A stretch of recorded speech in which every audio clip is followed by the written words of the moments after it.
There's nothing right or wrong in this field anymore. What works, what doesn't work. Sometimes what works might not be your designer's dream, and sometimes what will work, it will be every designer's dream. Like, oh, this is, why didn't I think of that? Or why don't I do something like that?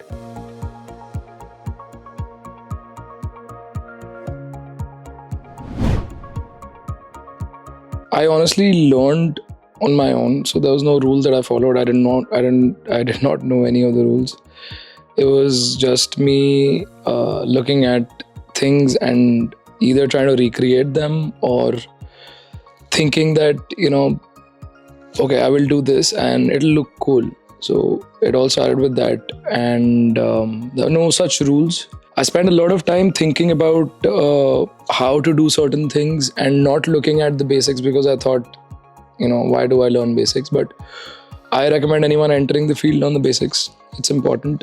To do anything, it took me a certain amount of time, and if someone knows the basics, at least you would jump that step. So basics are important. The basics of design are important. I learned it by, you develop an eye, a designer's eye.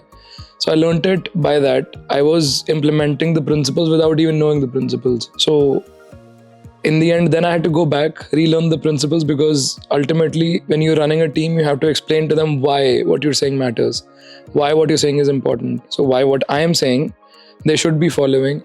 And if you have a layer of, literature, you can teach them that this is why, I tell you to do this. What I did not do at the beginning of my career was learn the basics. I would recommend people to learn the basics. Do not jump over that step. Even though you might become fantastic without learning the basics, it just makes you better at talking about the things that you're doing. It helps you in interviews. It helps you in these conversations that we are having. It helps you in panel discussions and managing a team as well.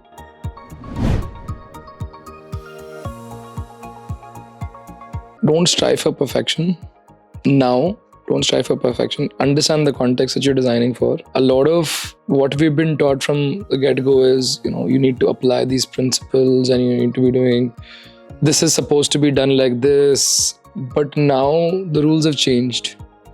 There's so much clutter that for you to stand out, sometimes you have to break the rules. Sometimes, I'm not saying all the times. Again, it's dependent on the context. Throw out the rule book for certain projects. Forget color theory, maybe forget typo principles, forget general visual hierarchy principles, and just experiment. Maybe that might work. If you go through Instagram right now, if you're designing, let's say for Instagram, you're designing thumb-stopping content for Instagram, few things work. Brain rot works. Why does brain rot work? Because it's so ridiculous that people want to finish it. Like, what is that piece of content? What is this person doing? You want to finish it. Or it is extremely beautiful looking visuals sometimes. It is some of those weird, wacky ideas that, people are making reels on, and, they're interesting to the consumer. So what your audience is like, you have to have an idea about that. It can't just work without that. And other than that, it has to stand out from the normal mundane that everyone is doing. Jessica Walsh, the great designer, said one thing very profound, I feel, is like, find your weird.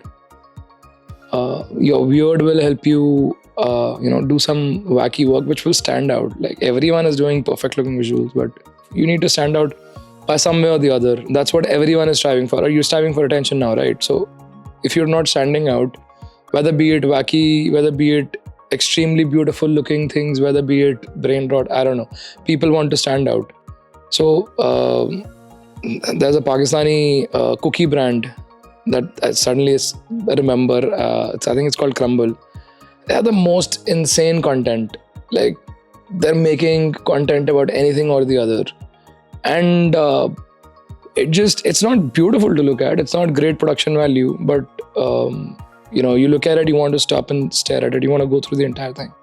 Gully Labs is doing a mix of all these things. They have great storytelling content, episodic content, which is really doing well. And they are utilizing, in this rat race of using AI, they're going back to mixed media art, they're going back to traditional media, they're going back to stop motion and stuff like that, which is phenomenal. Like it'll stand out, because when everything looks like AI, something non-AI will stand out. With social media right now is you try multiple things and you go back and see what works. There's no a lot of my team members also, a lot of similar setups where I've talked about these things, people expect a short answer. You're not gonna get it. There's no one right way of doing something, and there's nothing called wrong per se. It's just what works. So you try 17 different things and maybe one or two might click, and then you go back to it, look at what clicked, and then recreate those hooks. Maybe you recreate that style, maybe you try to recapture what worked in that one particular piece of content.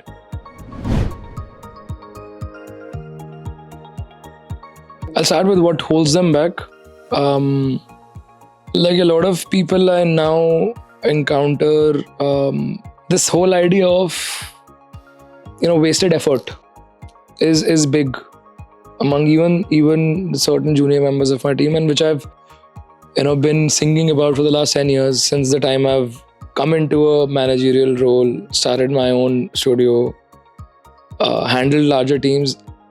A lot of people think that time waste hoga or this effort will unnecessarily get.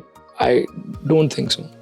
I think when you're working on something, when you have a brief, you're bound to get it wrong. You're bound to get it wrong multiple times.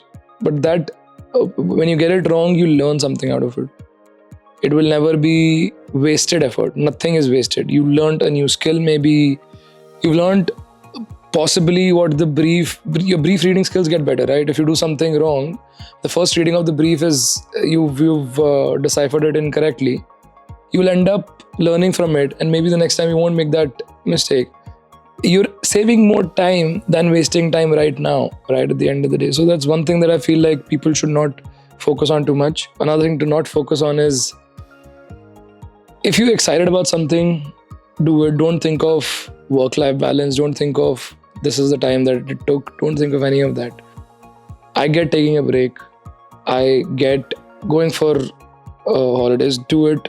There should be work-life balance. I'm not the sort of a person who will make my team work all night and then work all day. I don't believe in that. I will not, let someone else work on that. But I feel like if something is exciting to you, if you're extremely passionate about that one piece of that one piece of content or that project or anything else, just go all out. Just go all out. And because there's nothing, as I said, there's nothing called wasted effort. You learn something out of it, even if it isn't approved by the internal teams or by the client.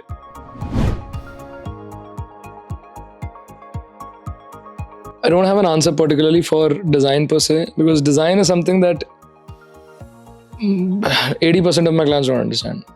They don't understand. I think I mentioned in the session there, but good design is good design.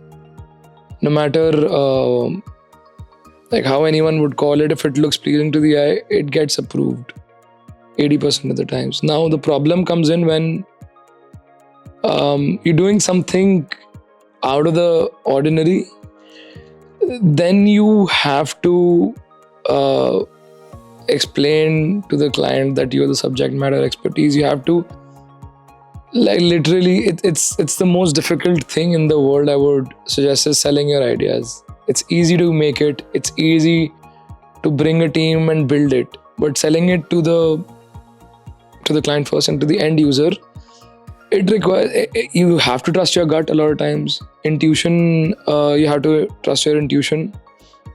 And you have to be open to listening to what they're also saying.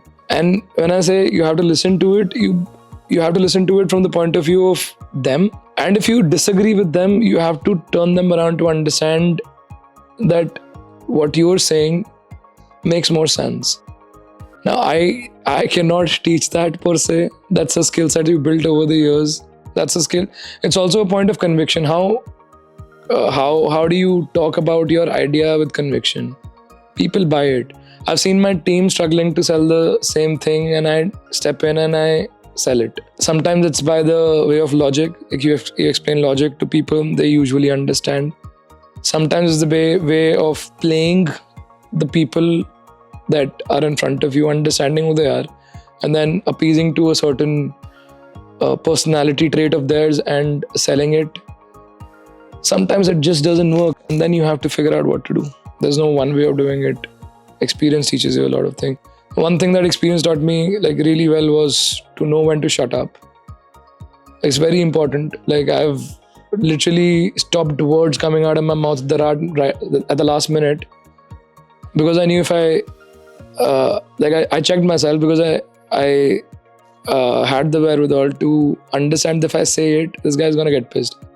So learning when to shut up is very important when you're trying to sell something, at least your ideas. So there's no one answer, there's no one right or wrong. Like there's nothing right or wrong in this field anymore. What works, what doesn't work. Sometimes what works might not be your designer's dream, and sometimes what will work, it will be every designer's dream. Like, oh, this is, why didn't I think of that? Or why don't I do something like that? Because see, the tools have changed, right? From your idea to production, the time has cut down to nothing, absolutely nothing. Not even time. See, even time, it'll still take you time, but the effort has become nothing. The number of people required to get from an idea phase to an execution phase, the number of people required has come to 2 maybe from about 17. So try it all out. How does it matter? It's just don't psych yourself out. Don't think too much. Just try it out. Be open. Be like water. Like whatever new avenues you find, just get into it. I started by creating brochures, like a 3-fold pamphlet for Shivananda Yoga. My dad is a yoga teacher. He randomly, told someone in the center there in Dwarka that he's learning graphic design.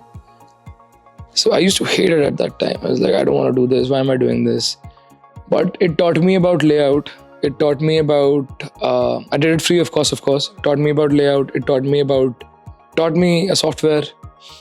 It taught me how to deal with people's expectations versus, what you think is right versus what they think is right. So don't hold yourself back saying that, oh, I will only work when I get this amount of money. You can do it at a later stage, man. That people will give you money for it, but in the beginning, when you're learning stuff, do it for free. Doesn't matter. You're learning, you're gaining more than anyone else.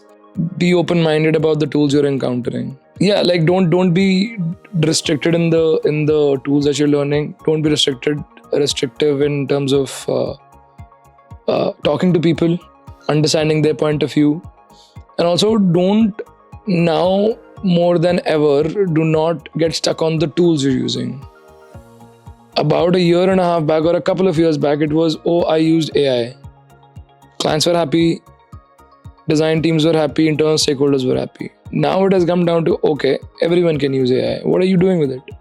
What is this outstanding thing that you've done with AI? That is what matters. Now no one cares. Oh, you use AI. We use AI in 80% of our processes. So everything is now AI. Even if you're using basic Photoshop, there is AI involved. So it's not the tool anymore. Honestly, it never was the tool. It's what you do with that. Don't focus on learning a tool. Yes, you should know it. It's great to have, but what do you do with it? That's important.